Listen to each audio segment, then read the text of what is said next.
Hey everybody, it's Dave here from Fantasy Fitnessing with another WOD Wednesday show. Since we're just a couple days away from the 2022 Rogue Invitational, we're going to take a look back to last year, Event 3, the Echo Burner. So Echo Burner was the first event of Day 2 of the competition. It was a quick one. I had 20 thrusters at 115 pounds for the men, 75 for the women.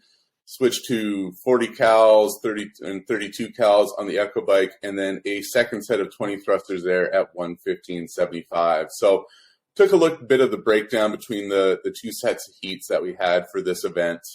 Heat 1 on the men's side was won by Oldest Upnix. So he came in, did his first set of thrusters in about 40 seconds. So led one of the first guys on the bike from there. Did his 40 cals on the bike in 1:09, and then after a little transition, did his second thrusters in 52 seconds. So he did have a bit of a break. He held the bar in front rack for a while near the end of his set of thrusters, but was still able to get in with one of the third best time in the event at 2:45.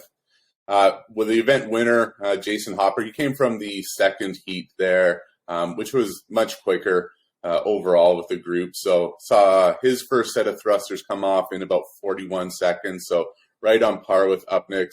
Exact same bike time, 1:09 there. But then you see Hopper, his second set of thrusters, he had it in 39 seconds. So see him there at the negative split as opposed to Upnix, who slowed down within that second set. So that was the advantage for Hopper there, finishing in 2 minutes and 33 seconds. So just blasted through, but again, nice steady pace, almost identical times for both sets of thrusters, and then held that bike at 1:09, which seemed to be a comfortable place for most of the men. Switching over to the women's side, so our Heat 1 winner was Emily Rolfe. So she did her first set of thrusters in about 39 seconds, so kind of similar pace that we saw from Hopper.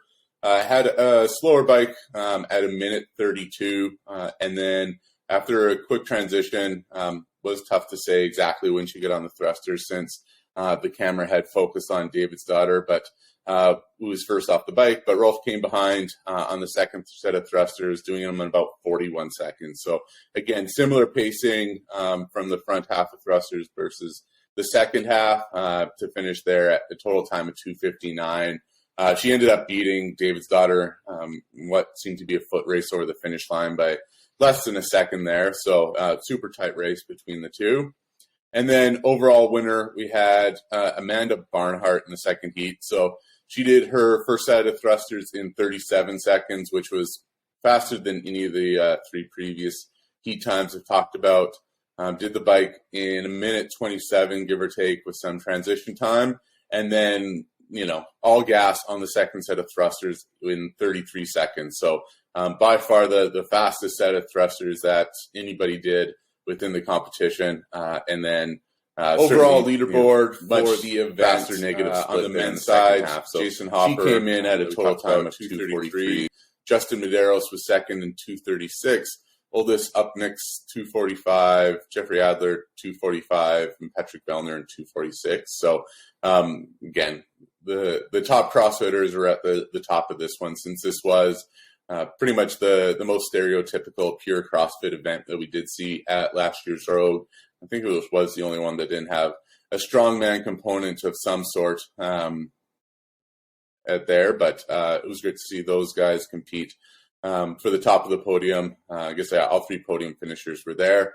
And then on the women's side, Amanda Barnhart, like we mentioned, at 2:43. Laura Horvath was 2:45. Annie Thorsdottir, 2:53.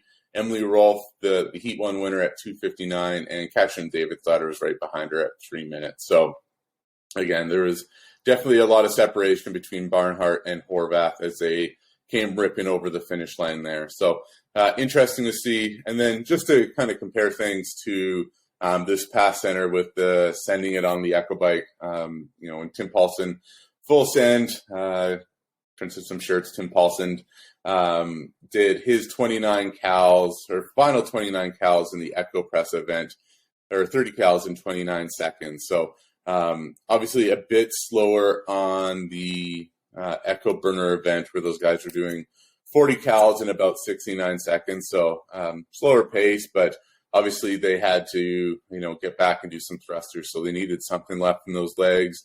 And then Tim Paulson, with the block handstand push-ups, there wasn't any fatigue in the legs getting into the bike after there. So you're able to push it a bit more once you finish off the event. So interesting comparison in terms of the pace, but still pushing 40 cals and 100 or a minute 9 for those guys is a pretty fast pace. So there was no letting up there on the bike.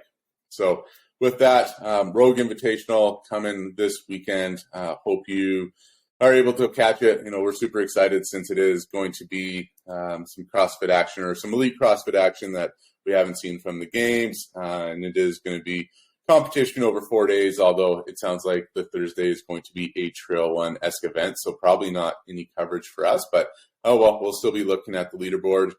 And on Fantasy Fitnessing, hope you do sign up for our free fantasy games. You can choose a team of 3 men and 3 women from a fictional $250 salary cap and create your team, compete with your friends, and see how you rack up on the global leaderboard. We'll be giving away some sunglasses from Gooder for our podium finishers. So it is free. Sign up, and maybe you can get some new sunglasses for watching some CrossFit. That's a pretty sweet deal. And then WOD Wednesdays is brought to us by All the WODs. So All the WODs is a new app that allows you to search for competition WODs from a library of over 800 competition workouts. So they got workouts from the games, the open, regionals, sanctionals, semifinals, last chance qualifiers, some off-season events.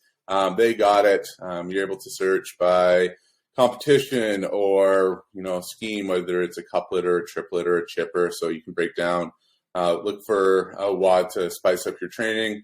All that's for free, or sign up for a premium account. I think it's only $4 or $5 a month. But you're able to search by movements. All of that is classified as well. So if you want to see a triplet with the Echo Burner, you can just kind of search for those, and I'll give you plenty of options for your training. So go take a look at them, allthewods.com. You can also just follow along with their daily WODs on Instagram at allthewods. Thank you, and take care, and enjoy some CrossFit.